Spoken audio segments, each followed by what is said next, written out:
We will next go to Charleston. There he is. There's our guy.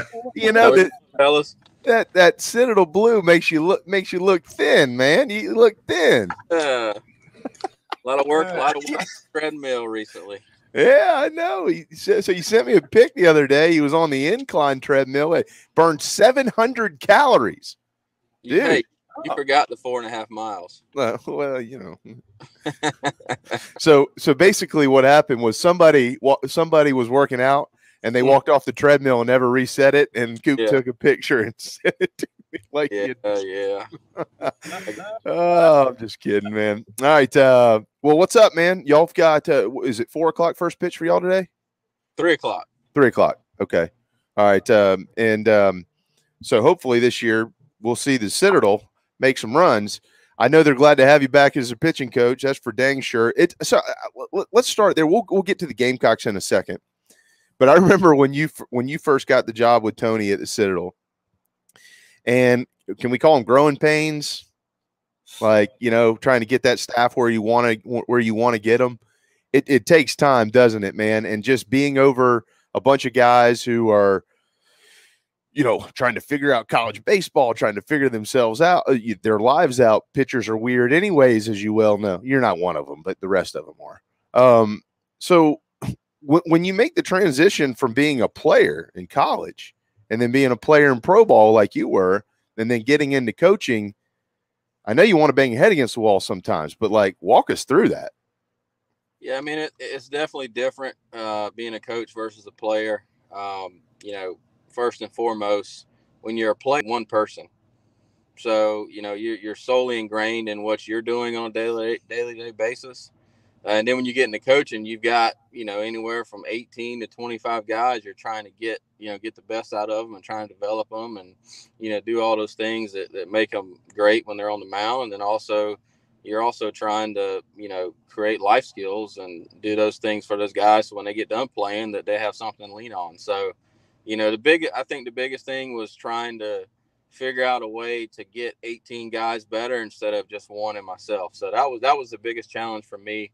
You know, and then going back 6 or 7 years ago, you say growing pains, which they were, you know, but it was a situation where you're coming in, you're trying to, you know, figure out some things, you're trying to establish the thing that you want, you know, your pitching staff to look like. So you're going through some different things, you know, obviously yourself getting into coaching and also trying to establish an identity from a pitching staff you haven't been around yet. So, you know, that was the biggest thing for me, was just transitioning from a player to a coach. Is you're trying to get more than one guy to develop. You turned into a hell of a pitching coach, that's for sure. Now you got to get a guy ready for opening day. In 2010, the year that y'all won the national championship, trivia question for anybody not named Blake Cooper. Can anybody name the opening day starter for the Gamecocks right here at Founders Park? Today's opening day starter? No. In 2010, when they won the national championship, first one. Was that the guy from Markno? I was about to say David Marchbanks. His name was Blake Cooper. He's on the screen. Well, no, I thought it was a trick question. I knew Blake was the #1 guy in 2010. I was like, this is a trick question. And I pulled David Marchbanks out of my butt. You know, I'm like, good God. It's not even the same era. You're 7 years removed. Yeah. 7 years removed there. I'm going to shut. Well, I'll throw a jab at Coach Tanner here. I don't think he knew it was Blake Cooper until about the third weekend. So, you know, Dyson was injured a little bit. He was kind of getting to it, you know, and the whole deal was that whenever, you know, Dyson came back, he was moving back to Friday, and then obviously I got off to a hot start and ended up staying there. So, well, they wouldn't have won y'all wouldn't have won the national championship without Blake Cooper. I know, and I don't mean this disrespectfully to Roth or anybody. Roth gets a lot of the headlines for what he was able to do in that College World Series, but y'all wouldn't be there if you didn't run out there and win whatever it was that year, 13 or 14 games. So what's it like getting ready for opening day? You're going to get the ball, you know, you're going to be the first one that trots out there. What's that like? Well, I think it's different for for guys that are experienced or guys that haven't started yet or new guys to a team. So it's it's a little bit different for everybody. Obviously for me, it was, I hadn't made a Friday night start yet, especially on opening day. Actually, my first career start, I believe, was on Friday against Brown. I think Harris Honeycutt went down with a shoulder injury, and got an opportunity to start on Friday. But other than that, as far as opening day, it was always on Sunday. But it's a little different for different guys, just depending on how much experience they have, depending on their personalities. There's a lot of things that you gotta look at in your waiver. But the biggest thing is there's a lot of excitement. I tell our guys all the time that there's going to be anxiety. You got to welcome it. You got to understand it's going to be there, and you got to understand how to, deflect it and just kind of calm down once you get in that moment. Because usually when you throw the first pitch, all that kind of goes away. So, it's a build up, and you got to get into a routine in what you do and stay in it and trust the process you've been through throughout the fall and the spring. When as a starting pitcher, do you really begin to feel like yourself within the season? Within the season, getting a couple starts. I think at this point right now, you're starting to get to the point where you're tired of facing your own teammates. You're tired of seeing the same hitters every weekend. So there's a lot of excitement going into the season. You get to play somebody else. But I think, at first you're kind of a little bit, you're wondering if you belong. You're wondering, am I good enough to get the opposing hitters out in your league? I think once you get through that first game, you start getting into your routine. You start building confidence throughout that. I would say by the second weekend, you're pretty entrenched in the things that you think you can do.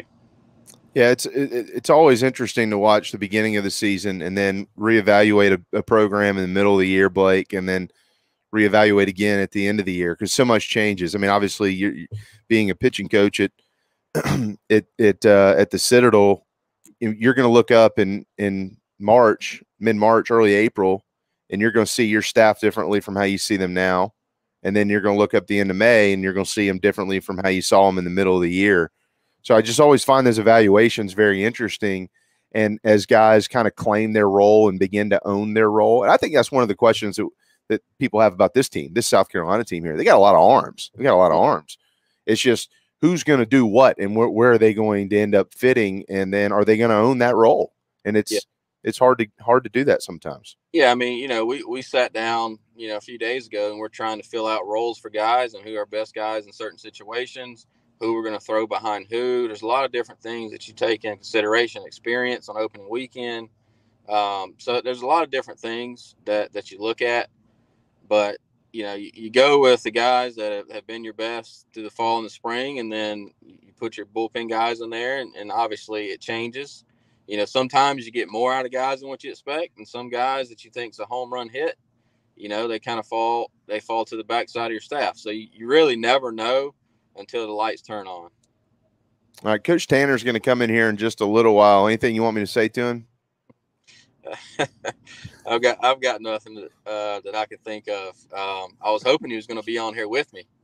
Well, I tried to get him in here with you, but he said 1:15, I think, is when he's going to pop up here. You know how he works. Things on his time. So yeah. So well, I looked at the schedule. I said, I don't think 1:15 is going to work. Oh shoot, that's Coach Tanner. Yeah, we'll make it work. It'll work. And he knows that. Is there ever an ass chewing that you can remember that you'll just never forget from him? There's been a few. I can remember, we're at Kentucky. I can't remember the year, 08 or 09. And I remember at the beginning of the game, it was snowing, and I'm playing catch in the outfield with Kyle Enders, and we had to stop playing catch because it was snowing so hard we couldn't see the ball. And that was a game where it was, I think, 30-mile-an-hour winds. It was snowing below 30. And the rule actually put in that if the pitcher, gets blown off the rubber, then there's no balk being called. So I can remember pitching that game, and I get out in the ninth inning. I'm cruising. We're up 4-2, I believe. And I walk the first guy, I give up a hit to the next guy, no outs. He walks out on the mound, And I can remember, him telling me, he looks down the bullpen and says, "Hey, Coop, I want you to look down the bullpen." So I turn and look, and there's nobody standing there. And he said, "Guess what? Nobody's going down to warm up. It's too cold. You're either going to win us this game or you're going to lose it. So I want you to decide who you're going to be," and walks off. And then I think we turned double play and get another out, and we're out of the game in like 3 pitches. So I feel like every time you ask me that question, there's some different story that comes up. Yeah. Well, I mean, that's the Coach Tanner way. He's got a unique way of communicating whatever he feels like he needs to communicate. Well, I think that's the best thing about him was he knew who he can push, who he needed to pat on the back. Do you feel like you carry some of his traits with you as a coach? 100%. I think that obviously you are who you are around, the five people you've been around your whole life. And obviously as a coach, I knew that for me, that somebody really had to put their foot in my rear end to get me going. Because usually my first inning was the inning I struggled. And if I can get through that inning, I would cruise along. And he kind of pushed me a lot of times, and then I also learned that, some guys that you need to build confidence in. So it just depends on the guy, but I think you got to take that approach with all the guys and kind of figure out their personality. Well, Coop, I hope you've got it figured out, because y'all going to play at 3:00 today. And, in today's world, you can't lose games. And you never have it figured out. No. As soon as you think you have it figured out, you don't. Don't tell Smoke that. He's got everything figured out. Yeah. As you know. Except getting on the boat and fishing. Don't tell him that either. I was going to tell him earlier that 25 of his 63 home runs that he hit here were cheap, wind blown, barely got out. But I didn't want to get him all ruffled up before he went out there and teed off at 10:20 this morning. Then he'd be pissed because I made him lose money. So I figured I wouldn't do that. Well, let you run, dude. We've got to hit a timeout here and get Coach Lake in. Anything you want me to pass along to Coach Lake? As soon as I came on the radio, he went off. So that's kind of disappointing for me. I was looking forward to kind of chatting with him a little bit. So I'll have to catch him on the phone at about 7 a.m. tomorrow. I tried it. I don't know.